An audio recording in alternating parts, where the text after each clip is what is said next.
I woke up again last night at 1:43 a.m. to that same faint humming through the wall. It's always the same time, always the same sound. At first I thought it was a TV or maybe some music playing in another unit. But after 2 weeks of hearing it every night, I realized it wasn't coming from above or below. It was coming from the wall right next to my bed, from apartment 6C. The humming isn't loud. It's soft, like a woman's voice, maybe mid-40s, humming a tune you can't quite place. It's gentle but deliberate, like a lullaby with no words. I used to find it almost comforting, but lately, it feels wrong. When I moved into 6B a few months ago, I was honestly just grateful to find something affordable. I'd just broken up with my girlfriend, lost my job, and was trying to restart things in the city. The building wasn't great, but it was quiet. Mostly older tenants, long-term renters, the kind of place where everyone minds their business. I met a few of my neighbors when I first moved in, mostly older women who smiled but didn't talk much. The landlord, Mr. Daniels, was polite but distant. He mentioned in passing that the last few tenants in 6C didn't stay long. I didn't ask why. The first night I heard the humming, it was faint. I remember I'd fallen asleep on the couch and woke up around 2 a.m. The sound came through the wall like someone softly singing to themselves. I figured my neighbor couldn't sleep either. I put in earbuds and went back to bed. But the next night it happened again. Same time, same tune. And then the night after that. By the fifth night, it was clear it wasn't random. It always started just before 1:45 and always stopped around 2:10. No movement, no footsteps, just that low hum, like someone standing still in the dark. I knocked once, nothing. I tried knocking again the next night, louder this time. The humming stopped instantly, like whoever was doing it was listening for me. Then the silence stretched on for so long that I started to feel stupid for even reacting. The next morning I caught Mr. Daniels in the hallway and casually asked who lived in 6C. He hesitated just for a second, but I noticed. 6C? He said. Nobody right now, why? I told him I'd been hearing noises. He shrugged. Old buildings carry sound weird. Might be from another floor, but it wasn't.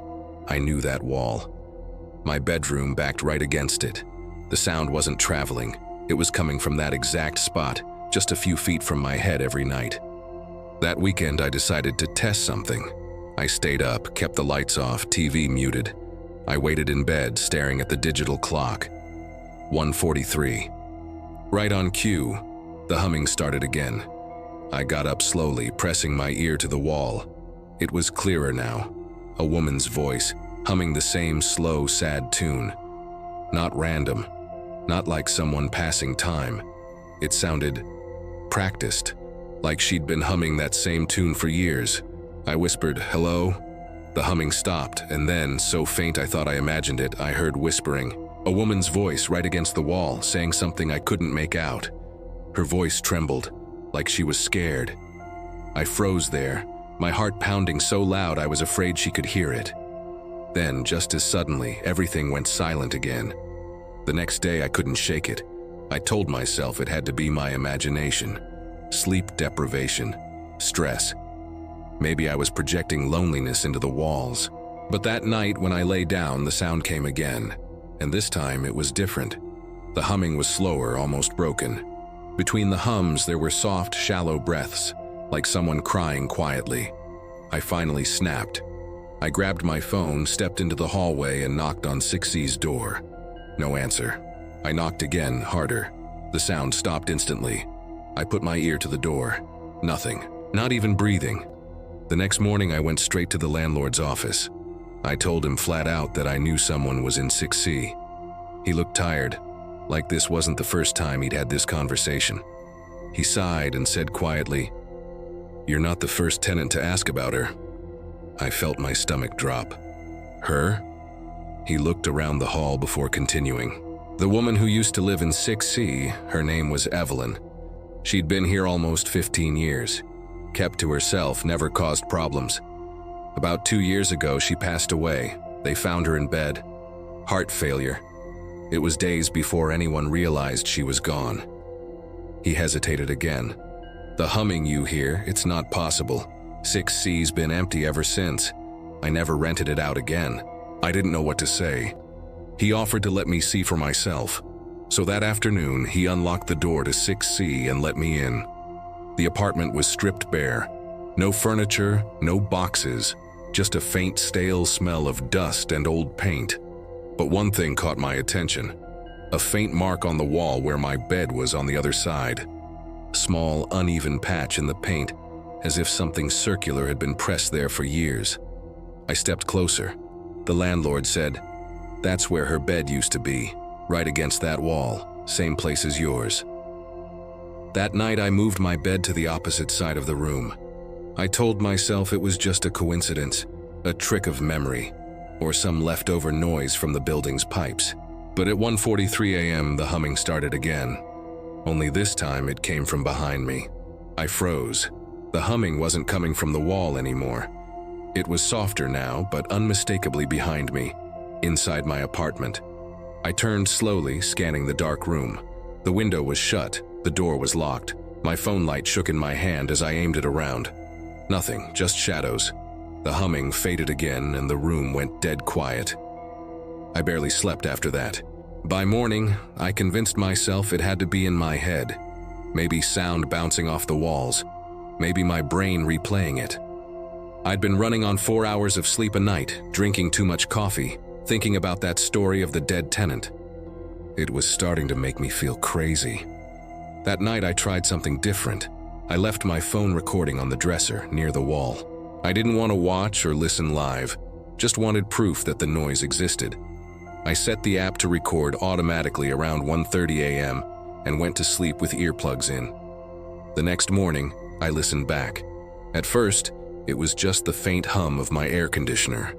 Then at exactly 1:43, there it was. Soft humming, steady, clear as day. It lasted about 30 seconds, then silence. Then a faint knock. 1, 2, then a third, sharper one like on wood. But what made me drop my phone was the sound that came after. A woman's voice whispering something very faint, right near the mic.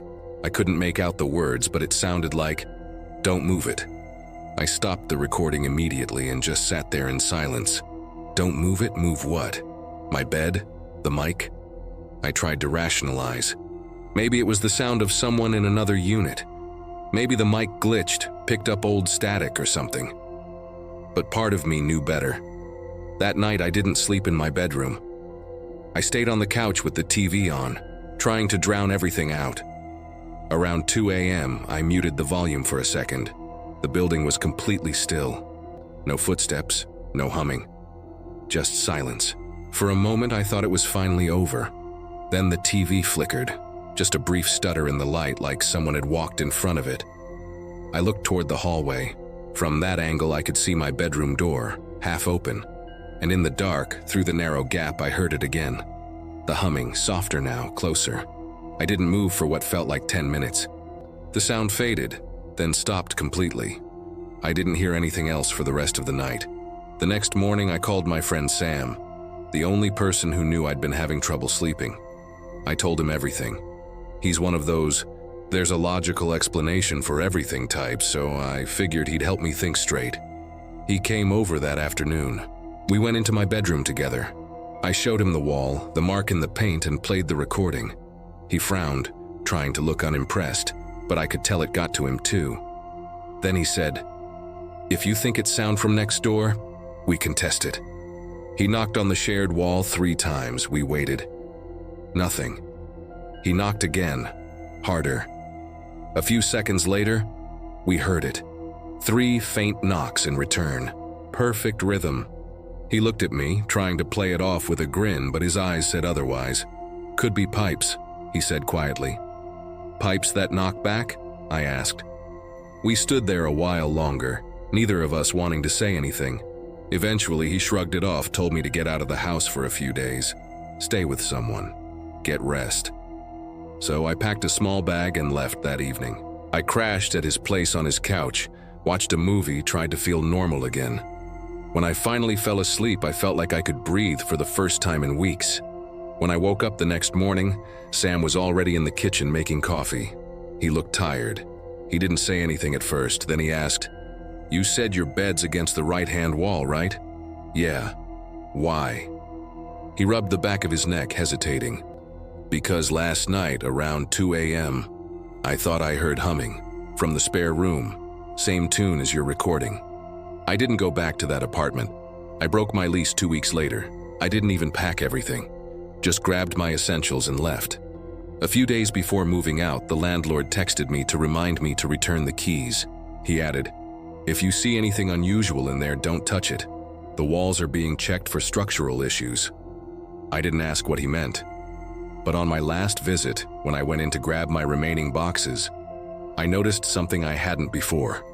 Behind where my bed used to be, on the baseboard, there was a small vent cover I'd never paid attention to. It was loose. I bent down and pulled it aside, expecting dust or a few wires. Inside was a small, outdated cassette recorder. When I lifted it, it clicked, like something mechanical had just reset. And as I stared at it, frozen, I realized it was still running. The label on it said in faded handwriting, "Evelyn, Night 143. I left the recorder exactly where I found it. For a second, I considered taking it, maybe handing it to the landlord or even the police. But the way that label looked, the careful handwriting, the time marked down, it didn't feel like evidence. It felt like a warning. I stepped back from the vent, heart pounding. The room felt heavier, like the air itself was pressing down. I didn't even realize I'd stopped breathing until I turned and saw my reflection in the dark window. My face was pale, my hands shaking. I set the keys on the counter and turned to leave. But as I reached the door, I heard it again. Just for a second. That same soft humming. Not through the wall this time, not behind me. From the vent. I didn't look back. I walked straight out, shut the door, and didn't stop moving until I was in my car. I sat there in the parking lot, gripping the steering wheel, staring at the dark windows of the building. One light was on. Apartment 6C. A week later, I got a voicemail from the landlord. He said the contractors were delayed, but they finally got into the vents. He didn't sound normal. His voice was shaky, unfocused. He said, "We found multiple tape recorders, all labeled with different dates, but none of them have batteries, and they're still playing." Then he hung up. I blocked the number, deleted the message, and moved 3 cities away. But sometimes, late at night when the house is quiet, I still catch myself humming. The same slow tune, the same pitch, the same time, 1:43 a.m.